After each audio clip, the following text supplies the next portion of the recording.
I was gonna wait until I got home to start this series, but this is just gonna be my intro. And this series is gonna be about Karen Huger, excuse me, and her the whole issue with her DUI, her drinking, and her being a person who struggles with substance abuse issues.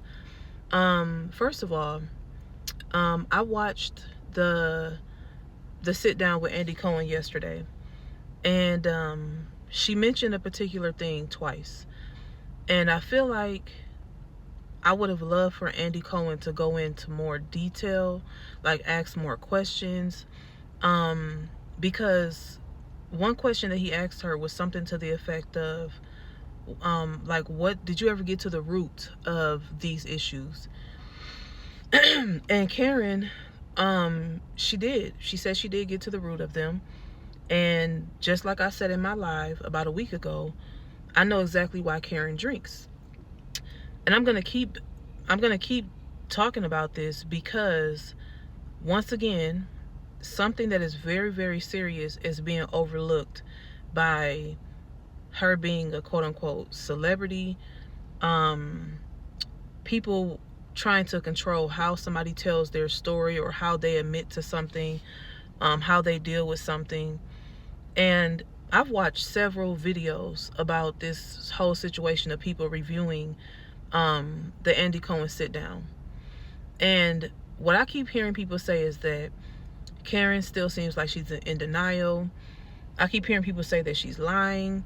I keep hearing people say that she is not really being forthcoming. She has an issue with really admitting. But if you watch the whole entire thing, from the moment they sat down until the moment that it went off, Karen, in her own way, acknowledged her alcoholism. She didn't just talk about the substance abuse with the pill. She talked about the alcoholism. And I think what bothers me the most out of everything that I've seen is that not one video that I've seen thoroughly went into the root issue of why Karen drinks the way that she was drinking. I hear, even watching the show, I've seen them several times. Ashley, Giselle, those are the two main people. I think maybe Robin, but I don't know for sure.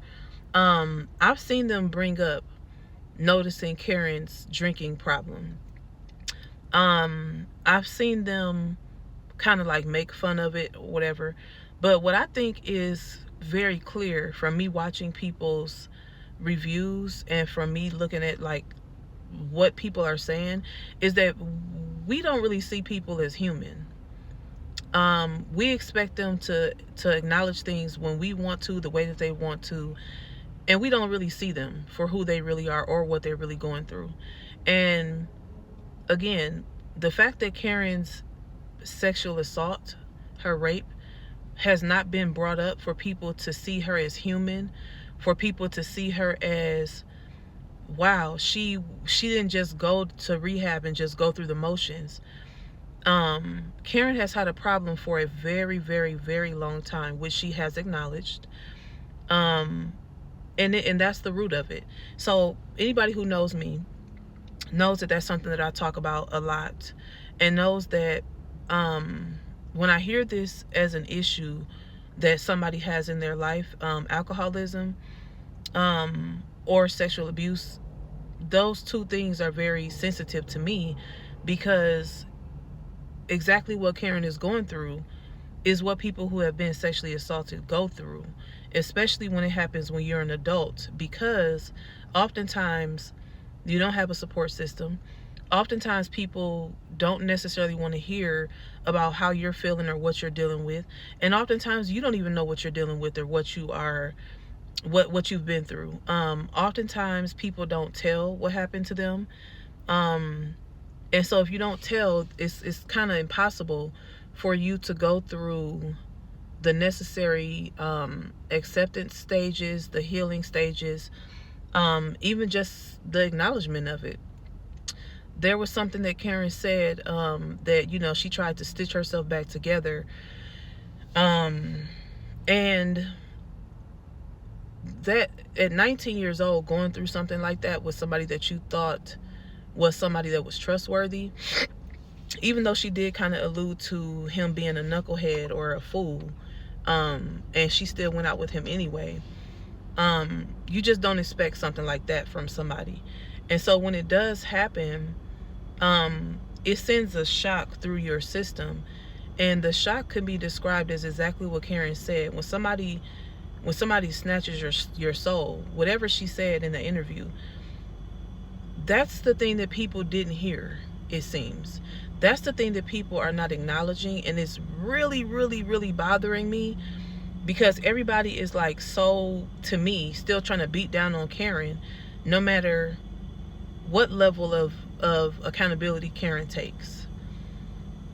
To be almost 60 years old and just now start to really work on the fact that your rape has been the contributing factor, the root of this whole issue, to the point where you've had to spend 6 months away from your family, you've been publicly embarrassed.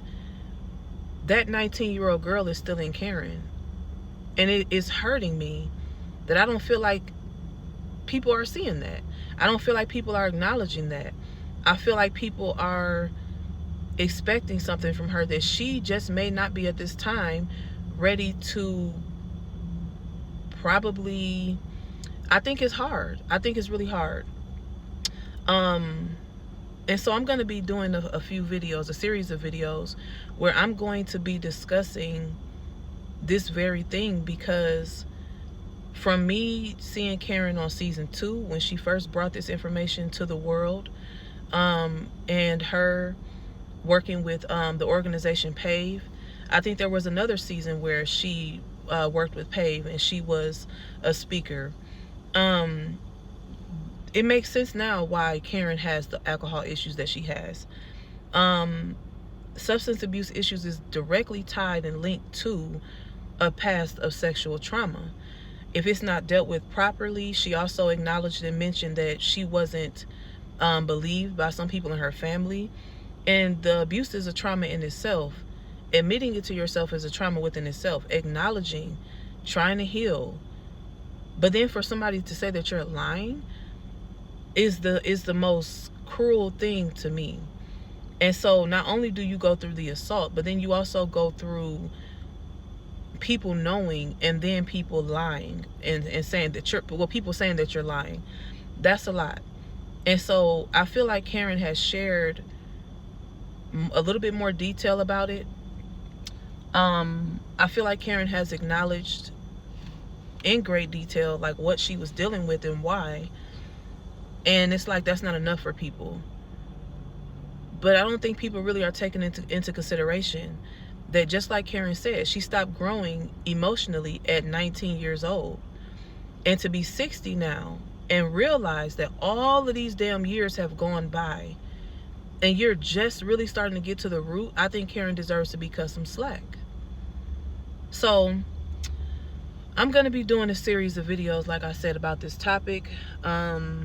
My heart really goes out to Karen, because it's a long road, especially if she really just started to unpack a lot of this. It will, and it has obviously impacted her marriage, maybe even her relationship with her children, definitely with her friends. And it seems like nobody around her is willing to understand that. And they don't have to, I guess, because shit, everybody goes through things. But at the same time, these are just my thoughts. So I'll be back with more.